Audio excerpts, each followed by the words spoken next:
Il est 10h, presque 4 minutes sur Alger Chain 3. Bienvenue à vous si vous nous rejoignez à l'instant.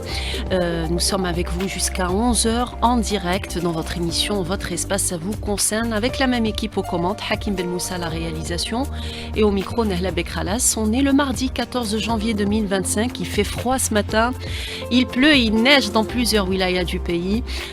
Soyez prudents et vigilants sur la route et profitez-en aussi si vous avez le moyen de vous déplacer dans des régions montagneuses, de belles régions montagneuses chez nous. Faites-le, n'hésitez pas, mais restez tout de même prudents.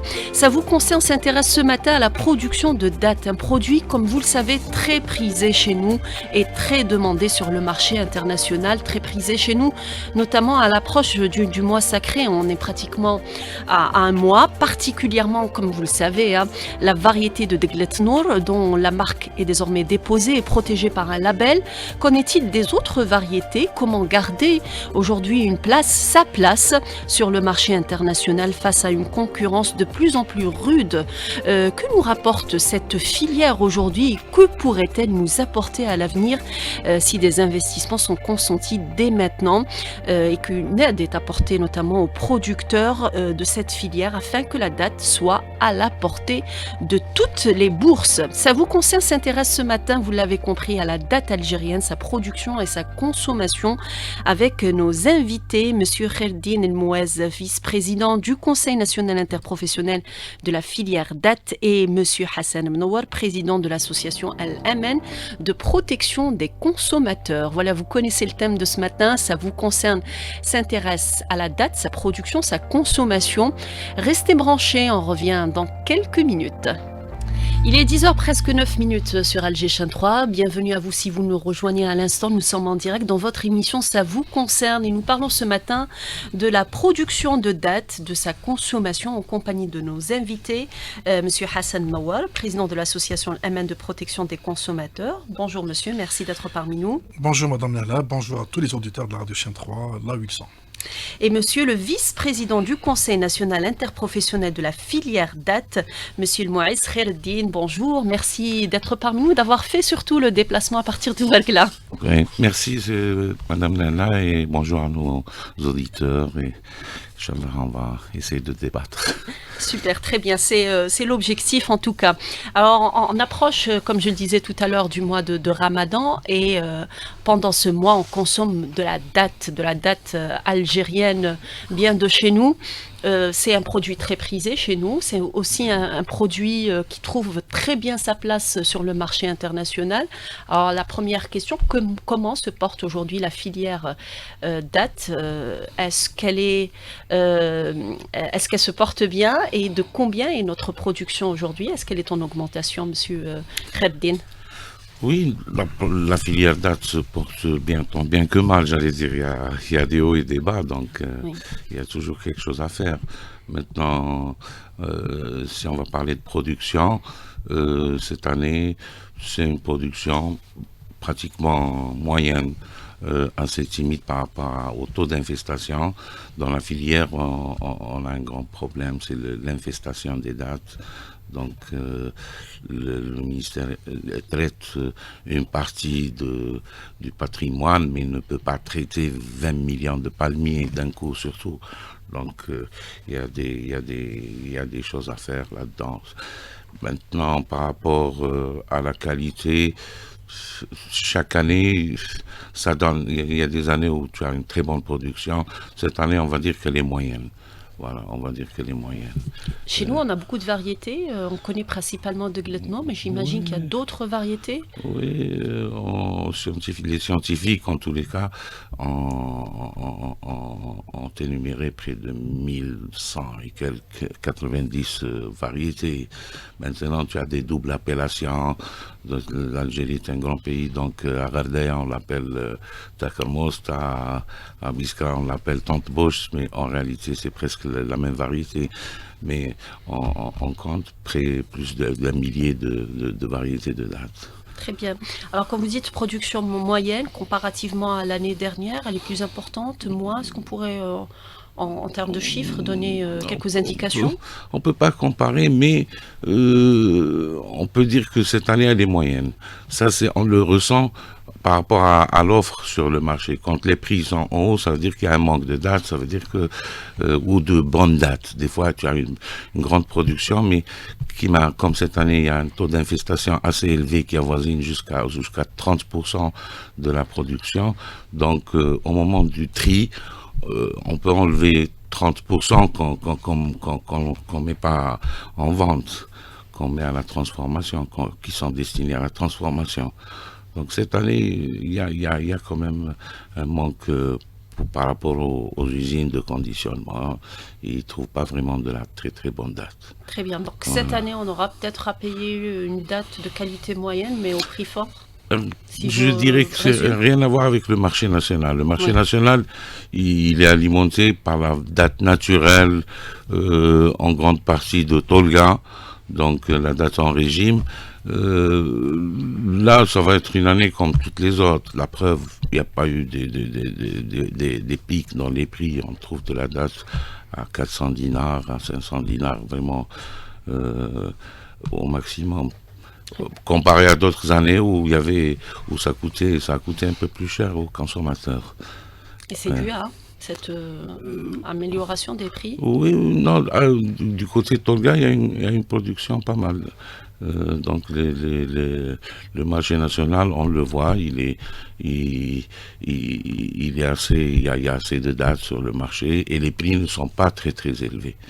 Donc Tolga, c'est ce qui alimente le marché national, tout à fait, principalement. Tout à fait, principalement, oui. 70% de la consommation de l'Algérien est de Tolga. Pour les autres? Après, pour les usines de conditionnement, pour l'exportation, c'est plutôt la date du Sud qui subit un processing et qui est transformée carrément pour être exportée généralement. Très bien. Alors la consommation, je le disais tout à l'heure, M. Mnowar, c'est un produit très prisé. On approche du mois de Ramadan et ça va être la consommation va augmenter. On voit que dans la date, c'est pas à la portée de toutes les bourses. Les petites bourses achètent des petites quantités généralement pendant des mois bien précis, notamment Ramadan. Qu'est-ce qu'il faut faire aujourd'hui justement et quelle est la consommation? Est-ce que c'est réellement un produit que les Algériens consomment au quotidien, ou en tout cas qui souhaiteraient consommer au quotidien si les prix étaient intéressants?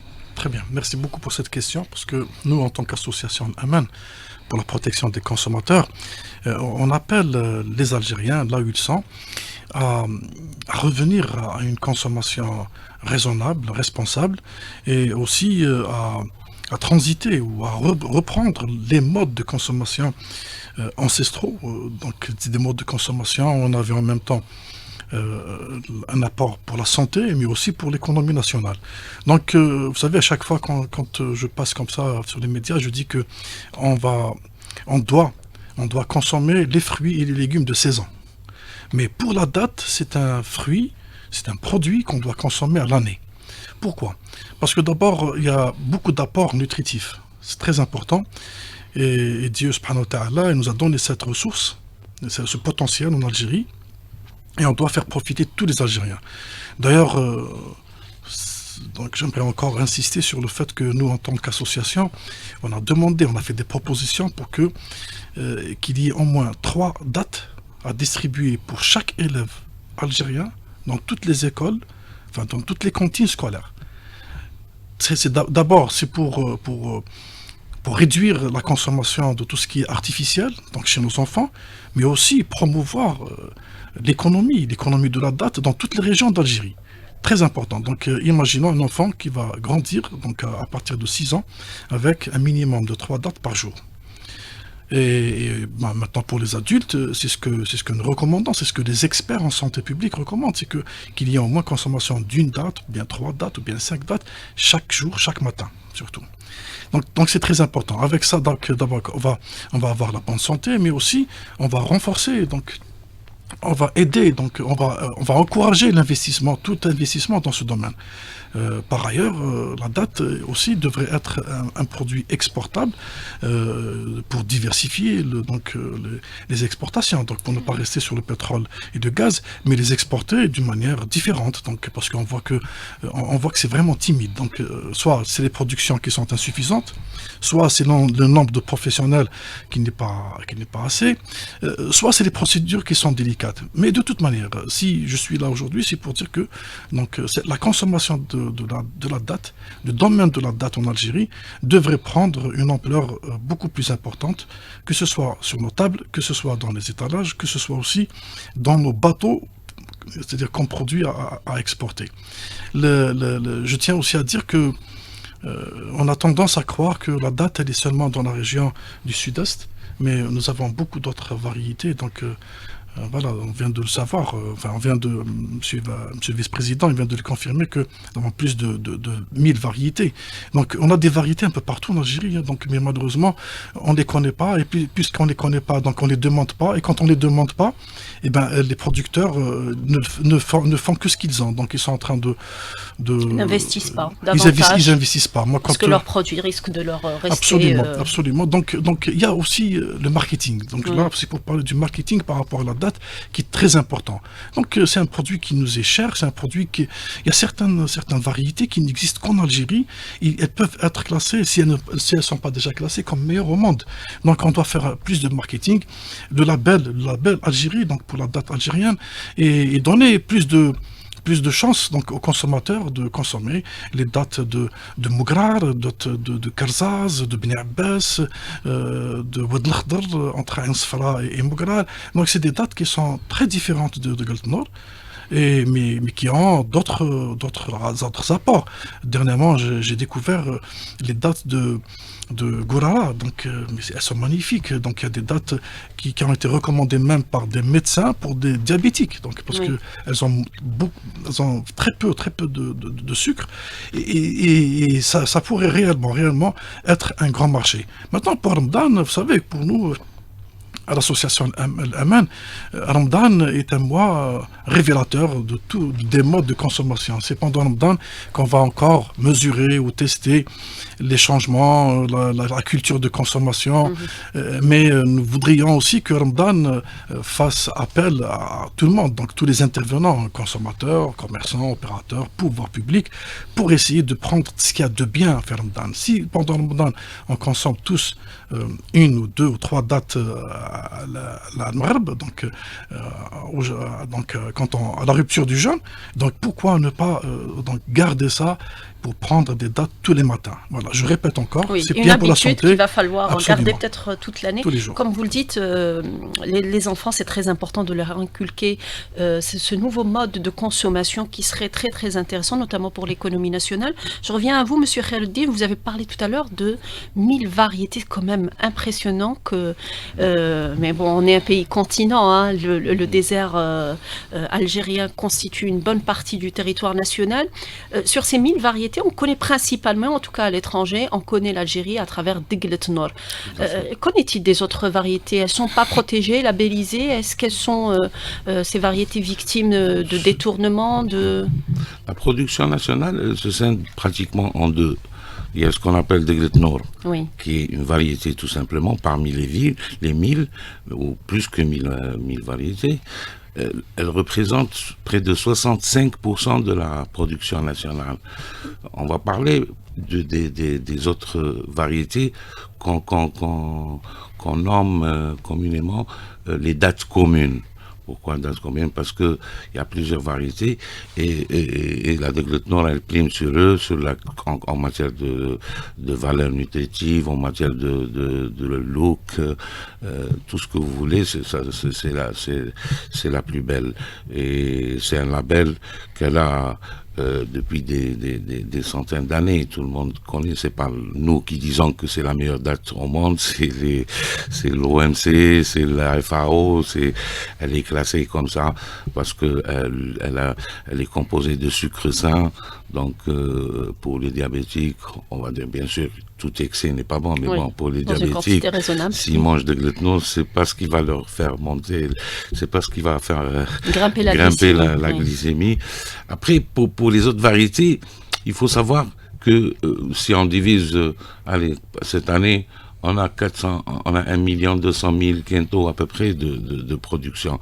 Si on dit 65%, donc on a environ 400 000 quintaux qui sont cette production, elle est répartie sur presque 25 wilayas. Il y a 25 wilayas qui produisent les dattes en Algérie. Il n'y a pas que Biskra, ou Tolga, ou Tougourt, ou l'ouest. Ça va de l'est à l'ouest, mais vraiment, et ça fait une bande comme ça qui démarre de Bachar. Et bien sûr, comme la phonéciculture, elle est établie dans le sud, donc, et ça monte jusqu'au sud-est, du sud-ouest au sud-est, avec une bande comme ça. Ces variétés-là, généralement, elles sont consommées localement. Pourquoi? Parce que on se concentre pas beaucoup avec ces variétés. Effectivement, on devrait les développer, on devrait leur donner trouver le processing qu'il faut pour pouvoir les transporter aux consommateurs, que ce soit déjà chez nous, parce qu'on les connaît pas toutes, ça, ces variétés. Que ce soit, voilà, que ce soit au niveau international. Maintenant, c'est des consommations, c'est des productions. Si on divise 400 000 par 1000, ça fait à peu près 400 palmiers par variété. C'est pas beaucoup. Oui. Donc c'est pas beaucoup si on divise ça. L'Algérien est connu pour être un grand consommateur de dattes. Et je pense qu'il préfère manger la Deglet Noor par rapport aux autres parce que c'est la meilleure. Oui. Voilà. Peut-être parce qu'il ne connaît pas aussi les autres variétés. Est-ce qu'aujourd'hui, justement, développer ces autres variétés pourrait constituer un atout formidable pour nous quand on voit aujourd'hui la concurrence à l'international? Beaucoup de pays aujourd'hui se placent très bien en matière d'exportation de dattes. Oui, on a des variétés. Vous savez, les pèlerins, quand ils vont en Arabie Saoudite, ils ramènent la ajwa là. Oui. Nous, on a une ajwa et sur plusieurs modèles. C'est pas, et croyez-moi qu'elle a exactement les mêmes valeurs. D'ailleurs, quand ils reviennent, ils sont pas très satisfaits. Voilà, parce qu'elle est chère, parce qu'elle est labellisée. Maintenant, tout label augmente le prix, crée de la demande. Nous, en Algérie, actuellement, avec le ministère de l'Agriculture et les instituts tels que l'ITEDAS et tout, on a labellisé la Deglet Noor. Oui. La Deglet Noor, on a fait une identification géographique et on peut se vanter d'avoir un label qui s'appelle Deglet Noor d'Algérie, de Tolga, exactement. C'est une identification. C'est un process qui est un peu compliqué. Nous devons effectivement labelliser toutes les régions et toutes les variétés parce que quand vous dites Deglet Noor, vous avez la Deglet Noor de Biskra, vous avez la Deglet Noor de Tolga, vous avez la Deglet Noor de Ouergla. Monsieur Nawal est en train de me montrer plein de photos sur les variétés extraordinaires que nous avons. Oui. Nous avons eu plusieurs fois l'occasion d'aller participer dans des salons à l'international et on emmène avec nous des variétés qui sont pas que les consommateurs à l'étranger n'ont pas l'habitude de voir, et quand ils goûtent genre Tante Bocht ou n'importe quelle autre variété, ils sont stupéfaits, ils disent mais est-ce qu'on peut avoir des quantités de ça, est-ce qu'on peut avoir malheureusement, c'est donc on pourrait trouver preneur sur le marché international. Moi, je peux vous donner un chiffre. La demande sur la date à l'international est 3 fois plus grande que l'offre. Très bien. C'est ce qui fait que nous, en Algérie, ou partout dans le monde, c'est un produit de luxe, les dattes. C'est comme du chocolat. C'est le meilleur cadeau qu'on prend quand on va être Voilà, traditionnellement, c'est un cadeau qu'on donne, que ce soit en Algérie ou à l'étranger.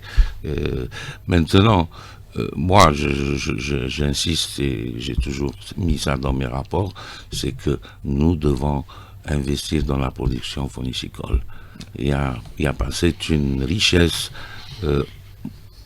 aussi importante, si je peux le prouver par des chiffres, que le pétrole. Oui. Voilà. croyez-moi.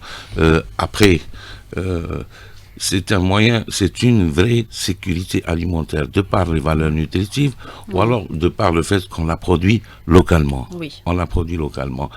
L'Algérie, actuellement, on est à environ 20 millions de palmiers, mais bientôt le travail qui est en cours des statistiques du ministère de l'Agriculture va donner encore un chiffre plus précis, mais on va dire qu'on est à peu près à 20 millions. Moi, je dirais que, et c'est l'avis de tous les professionnels, c'est pas moi, c'est pas l'histoire de moi, on devrait être à 50 millions de palmiers. Autant de palmiers que d'Algériens. Oui. Si vous voulez.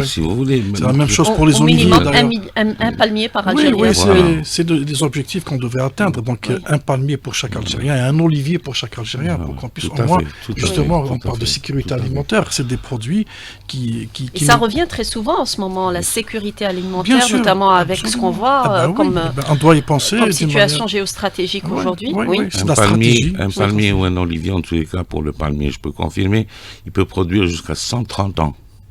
Oui. C'est-à-dire c'est un 2 investissement générations. vraiment à long terme. C'est encore plus pour les oliviers. On a des oliviers qui ont 3-4 siècles. Voilà. Donc, vous savez que c'est bien d'en parler parce que pour nous, en tant qu'association, donc nous avons plusieurs fois organisé des débats concernant la sécurité alimentaire et on parle de ces produits, donc les produits phares de l'Algérie.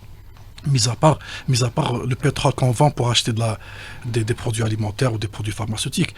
Mais on a la date. Donc on va devoir vraiment réellement promouvoir, mais d'une manière sérieuse et efficace. On a la figue sèche algérienne aussi. C'est un produit du terroir.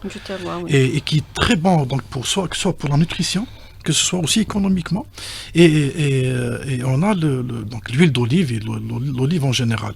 Donc, vous savez, c'est le même sujet qu'on avait déjà traité concernant la diversification de consommation des viandes en Algérie. Donc, comment encourager la viande cameline, la viande caprine, pour qu'il y ait plus de variété, et puis pour qu'on puisse donc ne plus dépendre d'importation. Donc, la même chose pour les dates. D'ailleurs, on fait encore, on insiste, la proposition de réaliser un centre national de développement et de recherche concernant la date. Donc c'est l'avenir un centre de développement. Bon, je sais qu'il existe déjà comme ça. Voilà, il y a plusieurs centres. Il y a l'ITIDAS, il y a l'INRA, il y a le CRSTRA. Tout ça, c'est des instituts de recherche qui ont toujours travaillé par rapport à la fourniculture. Maintenant, c'est l'investissement. Mais spécialement. L'investissement, nous on parle de laboratoire, de in vitro pour l'offre des plants. Parce qu'un palmier, ça commence par un plant. Actuellement, il y a des pays... C'est de cet investissement que vous parlez surtout dans les nouvelles technologies pour aller fait, rapidement parce que le marché ne va pas attendre que l'Algérie... pour aller rapidement et pour développer les variétés qui sont plus bénéfiques pour la consommation ou alors pour l'exportation.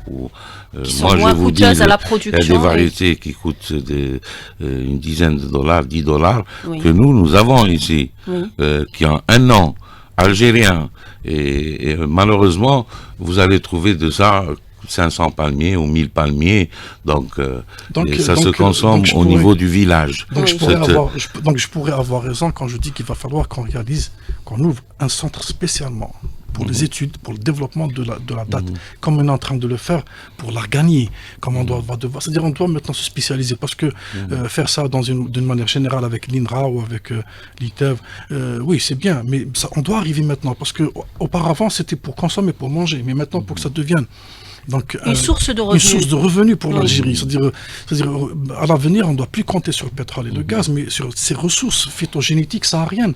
Elles sont très importantes. Donc pour nous, et c'est l'avenir. Donc je parle d'avenir. Si on y réfléchit maintenant, on va le faire pour 2030 et on aura des résultats en 2050 pour les générations futures. Et c'est pas normal qu'on soit toujours... c'est-à-dire pour bien voir la chose, il faudrait voir combien qu'on avait de palmiers il y a 10 ans de cela ou il y a 20 ans pour savoir est-ce que réellement on a bien développé, est-ce qu'on a développé les espèces, non, c'est ce que est-ce dit que, est-ce que réellement le marketing il est à la hauteur de ce produit en Algérie, est-ce que réellement ce qu'on exporte est un produit qui a de la qui a sa place, parce qu'on voit qu'on a des voisins à l'Est qui aussi perturbent notre marché à l'étranger, qui vendent nos dates avec leur label. Et bon, sincèrement, quand on va revenir justement là-dessus, sur ces détournements, sur ce trafic qui est toujours la présent. Aussi. Monsieur Khaldim, peut-être un petit mot justement par rapport à cette production, comme disait Monsieur Mnowal, qui a un peu stagné, on va dire. Elle n'a pas pris tout ce qu'il faut. Il y a eu un programme qui a multiplié presque par 2 le PNDA. Mais c'est encore timide, je vous dis. C'est un investissement à long terme qui est très très bénéfique pour le pays et pour l'économie nationale. Un palmier, ça fait beaucoup de journées de travail, ça crée de l'emploi, les sous-produits de la date, là on parle que de consommation en l'état. Il y a de la transformation aussi. On fait, voilà, on fait de l'alcool de date, du vinaigre de date, on a même fait du gel le gel là, hydroalcoolique avec des dates. Il y a une unité à Biscar qui fait ça. C'est vraiment un produit. L'aliment de bétail aussi. Après, ça finit par l'aliment de bétail, c'est le dernier, la dernière partie de la transformation. Donc, moi, je voudrais bien faire passer un message, je profite. Il faut qu'on développe cette filière, il faut qu'on développe spécialement, parce que le soleil, on l'a, la terre, on l'a, l'eau, on l'a, on a de l'eau. Ce qui nous manque, c'est une sélection et une production qui démarre à partir de la science, à partir de l'in vitro. Ce n'est plus les plantes, les c'est l'avenir, c'est l'avenir maintenant. C'est la recherche. Parce qu'un palmier, il donne un rejet dans toute sa vie, il te donne un seul rejet. Donc on a vu des pays passer pour ne pas les citer, qui sont passés de 500 000 palmiers à 45 millions de palmiers. Plus que nous. Et c'est incroyable. Et ils l'ont fait de 1990 à 2020, j'allais dire. Pourquoi ils ont investi? C'est parce qu'ils ont compris que il y a de l'avenir pour ce produit. Très bien. Et effectivement, ils développent ça, ils continuent à développer. Et on va continuer justement à en parler dans un moment. On marque une toute petite pause. Je rappelle que nous parlons ce matin de la date algérienne, de sa production, des problèmes qu'elle rencontre aujourd'hui et de sa consommation aussi.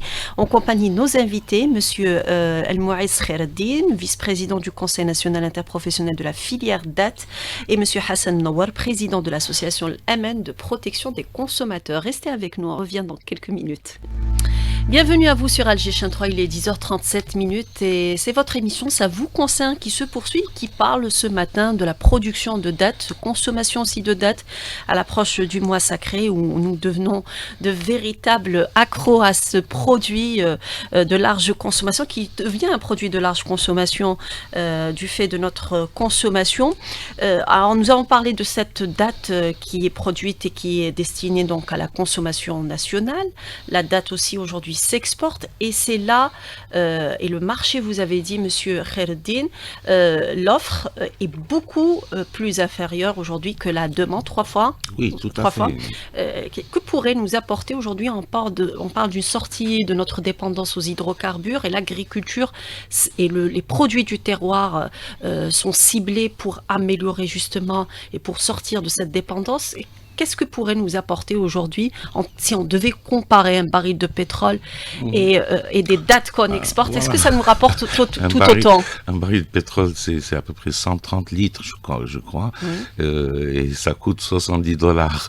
Eh bien, si vous vendez 130 kilos de dates, c'est presque plus que le double en matière de prix de vente. Mais bon, le prix de revient aussi, et je ne connais pas le prix de revient du baril de pétrole, mais je sais que actuellement le fourniciculteur, c'est-à-dire l'agriculteur, le producteur de dattes, a un grand problème en matière de production, c'est celui de la main-d'œuvre. Oui. On est à l'ère de la mécanisation. Ça, c'est une étape aussi qu'on devrait franchir.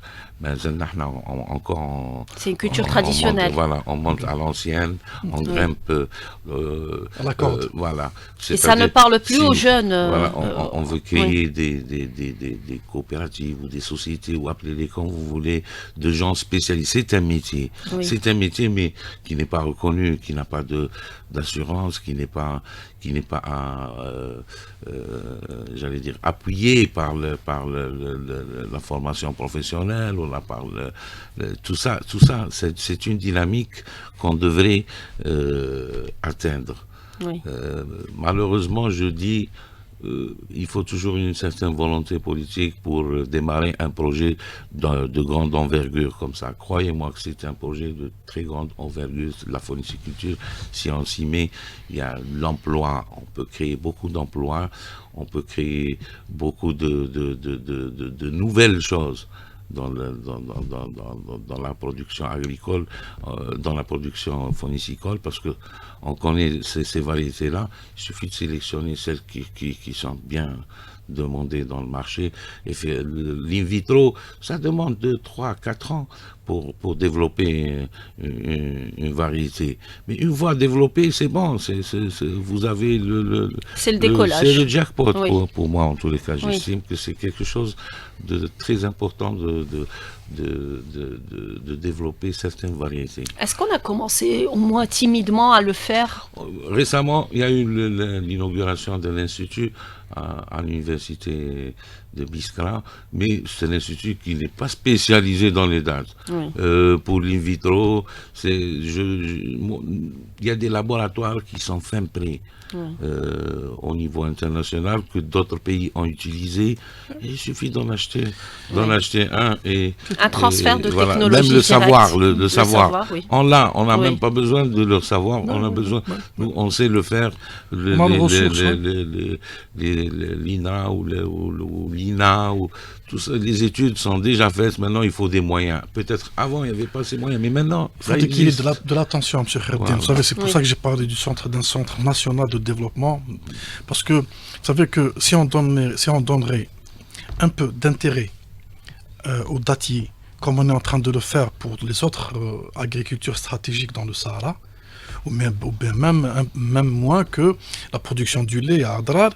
Donc je sais que ça va vraiment se développer et donner des fruits. Parce que le dattier, vous le savez mieux que moi, donc il lui faut du temps pour atteindre l'âge de production. Oui, mais si vous utilisez de l'in vitro, ça va beaucoup plus vite. Même ça, c'est-à-dire, même si on doit penser, on doit avoir de la clairvoyance, et on doit voir, donc, voir stratégiquement à l'avenir, donc pour 2040, que serait donc la production des dattes en Algérie. Vous voulez dire qu'il faut maintenant le faire. Il faudrait maintenant, ce qu'on va faire, tout ce qu'on ne va pas faire maintenant, on va payer beaucoup plus cher à l'avenir. Vous savez, il y a des dattiers qui sont en train de vieillir. Il faudrait les remplacer. Il y a beaucoup de maladies qui ont altéré justement les productions. Il y a un programme du ministère de l'Agriculture qui a été lancé l'année passée pour l'année 2024, je pense, de 1 million de palmiers. C'est peu. C'est très peu. En plus, on oblige l'investisseur à investir dans les autres variétés qui ne sont pas pour lui rentables. Oui. À partir du moment où il y a encore une demande pharaonique sur la date de Gletnor. Donc nous, en tant qu'association, on appelle les Algériens à consommer plus de dattes, donc justement pour encourager l'investissement dans ce domaine et dans toutes les régions. C'est pour ça qu'on avait fait appel à ce que dans les cantines scolaires, qu'on arrive à donner même pendant la récréation. D'ailleurs, on avait proposé que ce soit pendant les récréations. Donc, au lieu que les enfants prennent avec eux des goûters sucrés industriels, ça va booster justement la consommation des dattes et encourager donc qu'il y ait plus d'investissement. Vous savez, nous avons 12 millions d'enfants, d'élèves dans les écoles. Si 12 millions fois 3 dattes par jour, ça fera 36 millions de dattes. Donc, par Ces jour, investissements, on les fait bien pour d'autres produits qui sont prisés. Je vais citer le le lait avec Oui, ce gigantesque absolument, projet. justement. C'est la demande qui fait aujourd'hui Absolument, on doit qu'on donner- oriente les stratégies C'est l'intérêt. économiques. On doit donner plus d'intérêt à ces produits. Je l'avais Oui. dit, je le répète, c'est un produit qui est bien pour la santé et qui est bien aussi pour l'économie et pour l'image Algérie. Donc c'est un produit qui fait de la diplomatie à l'étranger parce que on a ce produit que les autres n'ont pas et on doit y aller rapidement. Donc on doit commencer maintenant pour Mais qu'en ce que vous 2035... proposez, c'est une tradition. Vous savez, je ne sais pas, c'est peut-être pas pour les 100% des Algériens, Oui. mais pour beaucoup de gens du Sud, de l'Est. Avant de partir à l'école, on passait dans le sac et on prenait une petite poignée de dattes qu'on mettait dans la poche. Oui. Et à Mais l'école, Ça finit par à chaque disparaître fois dans des grandes villes. qu'on a Oui.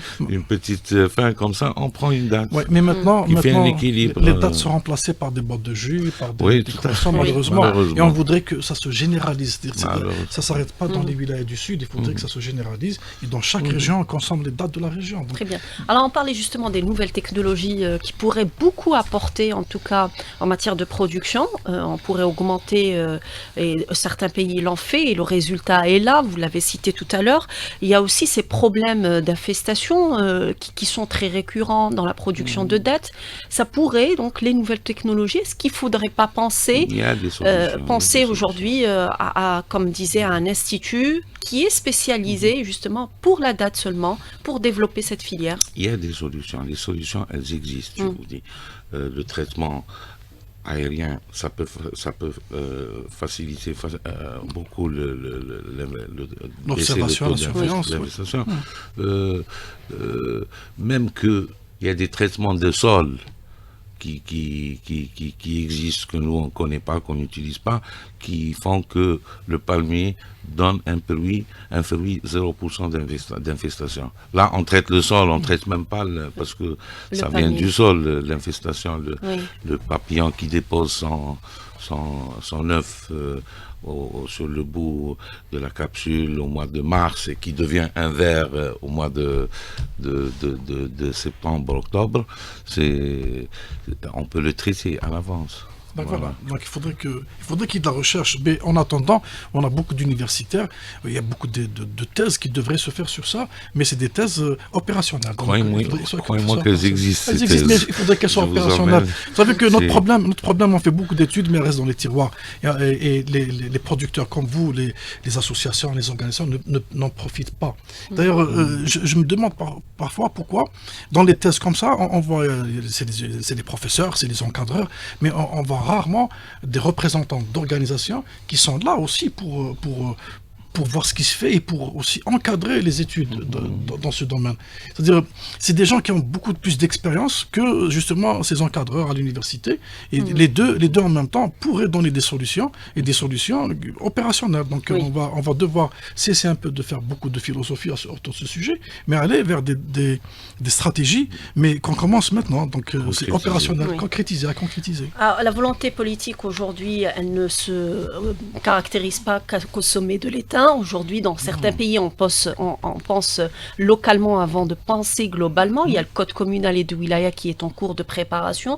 Est-ce qu'il faudrait aujourd'hui, justement, sur le plan économique, penser à enrichir ces projets pour que la stratégie vienne du local, comme pour la date, pour aujourd'hui, au niveau local, on connaît les difficultés, au niveau global, on pense à une stratégie globale. Est-ce qu'il faut penser à cela aujourd'hui ? J'espère, s'il y a moyen, que demande le peuple. Oui. Moi, voilà comment je vous réponds.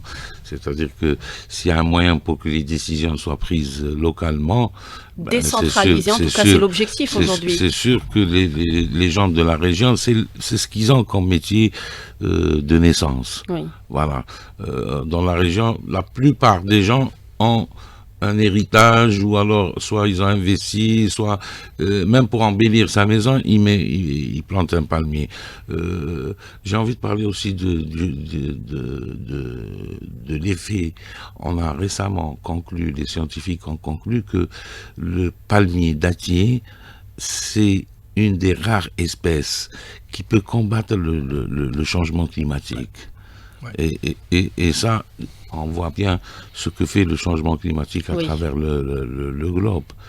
Donc, investir aussi dans la plantation, dans la fauniculture, ça peut aussi avoir un effet très très positif par rapport au changement climatique. Voilà. C'est un potentiel unique. Vous me faites rappeler pour parler même du camelin, donc de dromadaire en Algérie. Vous savez qu'on ne fait pas très attention, mais il y a certains pays en Asie, pour ne pas citer les pays, qui ont entamé déjà donc de recherche et la production. Pourquoi? Parce que c'est un animal qui va résister au changement climatique. C'est un animal qui supporte le froid et qui supporte le même animal qui peut supporter le froid et la chaleur. C'est la même chose pour le dattier, c'est la même chose pour l'olivier. Donc on a ces ressources, on a ce potentiel, mais on doit y aller. Donc il faudrait qu'il y ait de vrais, je répète encore, mais il faudrait qu'il y ait l'implication des scientifiques, mais pour des études opérationnelles, des études à mettre sur le terrain avec des hommes et des femmes de terrain. Il faudrait qu'on y aille rapidement. Le monde est en train de changer, on est en train de voir ce qui se passe autour de nous, et le pétrole et le gaz, à l'avenir, ne voudraient pas ce qu'ils vaut maintenant. Oui. On doit avoir, donc on doit diversifier notre économie et avoir beaucoup d'autres choses à vendre pour subvenir aux besoins qu'on n'a pas en Algérie. Donc c'est vrai, moi je répète, quand on parle maintenant de la production de la betterave à sucre, est-ce que c'est un produit qui est dans la demande, elle est en train de descendre dans le monde. Oui. Et nous, on voudrait le produire en Algérie. C'est la même chose pour l'huile de table. C'est la demande de consommation, elle est en train de baisser. Et on voudrait investir en Algérie pour produire cette huile et ce sucre qui sont d'abord nocifs à la santé.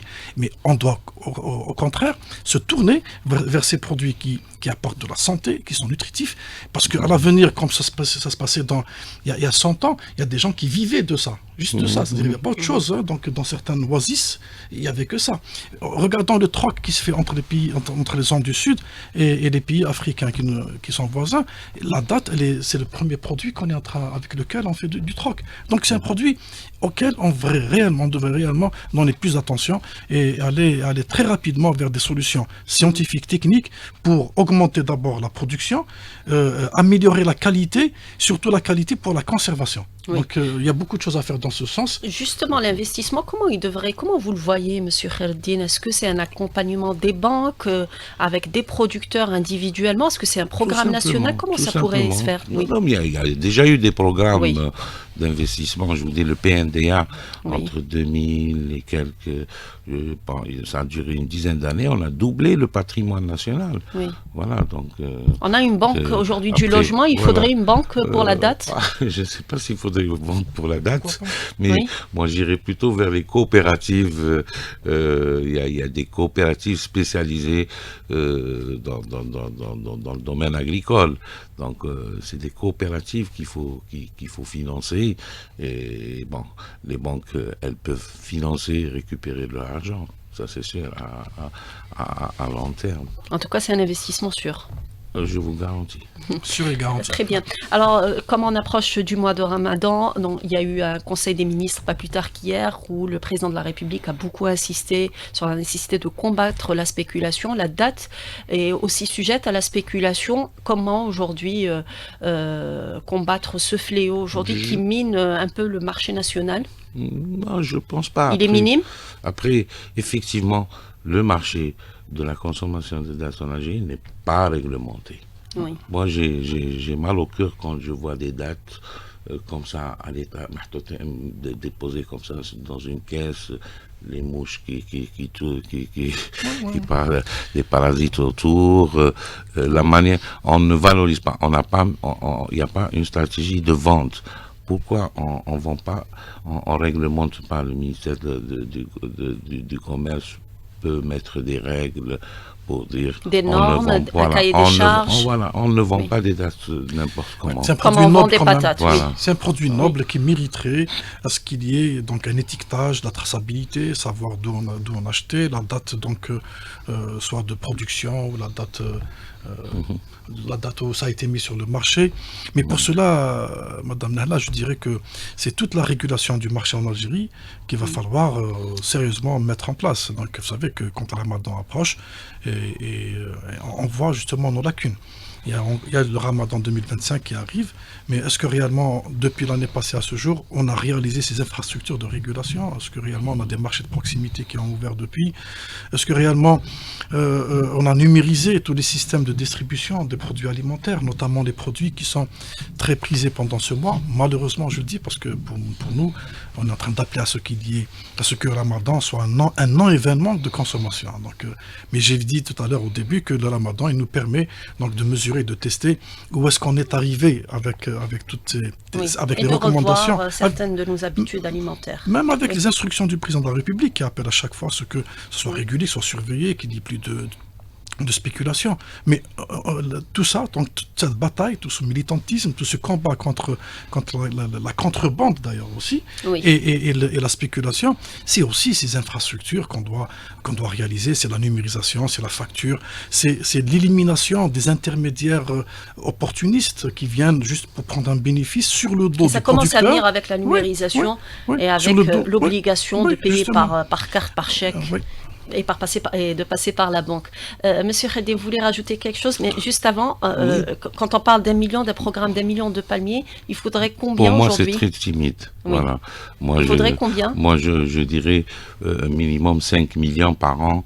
Et les investisseurs, il y en a. Oui, moi, il y a des gens qui veulent investir maintenant dans un cadre organisé, et c'est sûr qu'il faut non seulement il y a un appui que l'État a toujours donné pour cette filière, mais une attention par rapport au rajout scientifique qu'il faut mettre là-dedans. Il ne faut pas oublier en tout cas l'aspect scientifique et les nouvelles technologies, en tout cas pour booster. Si les dates sont chères, c'est parce qu'il n'y a pas assez d'offres. Absolument. L'Algérien est un grand consommateur. Je pense que même qu'on est les plus grands consommateurs de dattes au monde. Moi, mais l'offre reste moindre. Mais l'offre n'est pas suffisante. Très bien. C'est pour ça que les prix montent. Vous vouliez rajouter quelque chose tout à l'heure? Voilà, c'était par rapport au prix pour Ramadan. Peut-être si les prix montent, c'est parce qu'il n'y en a pas assez. C'est pas parce qu'il y a des spéculateurs. Les gens, au contraire, ils veulent bien vendre. Très bien. Voilà. Quoique, si je peux me permettre, 400-500 dinars le kilo de dattes, c'est pas vraiment trop cher par rapport aux autres produits. Oui. Donc, pour un produit à l'apport aussi qualitatif. Quand on compare un produit à un autre par rapport à la qualité et le prix, c'est là on détermine ce qu'il est cher ou pas. Et en plus, moi je dirais qu'il ne faudrait pas qu'on soit coincé, qu'on soit freiné par ce prix. Parce qu'on a des dattes qui coûtent 200 dinars. Elles ne sont pas belles, elles ne sont pas bonnes. Elles sont pas bonnes mais pour qui sont aussi nutritives que les autres. Et elles peuvent, c'est-à-dire on doit maintenant consommer bien quand on ne peut pas consommer bon. Donc les dattes, on doit les consommer. On achète celles qui sont... Moi j'ai trouvé des dattes à 150 dinars. À 150 dinars, elles sont sèches, elles ne sont pas aussi belles, aussi esthétiquement bien présentées que les autres. Mais elles restent tout aussi bonnes pour la santé. Il faut en consommer. Très bien. Merci à vous, messieurs, de nous avoir apporté autant d'informations sur le sujet. Un dernier mot peut-être? Pareillement, merci. Oui. Le dernier mot, c'est, encore une fois, il faut investir dans la fourniculture. Et maintenant, pas dans quelques années. Merci à vous. Je rappelle, monsieur El-Mouaïs Khaireddine, vous êtes vice-président du Conseil national interprofessionnel de la filière dattes. Et avec nous aussi était présent monsieur Hassan Menouar, président de l'association l'Amen de protection des consommateurs. Merci à vous de nous avoir suivis et prêté attention. Merci à Hakim Belmoussa qui est à la réalisation, Yassine au streaming, Sadiq à la technique, à la régie d'antenne, Hakim, Meriem à la régie d'antenne. Merci, je vous retrouve demain pour un nouveau sujet.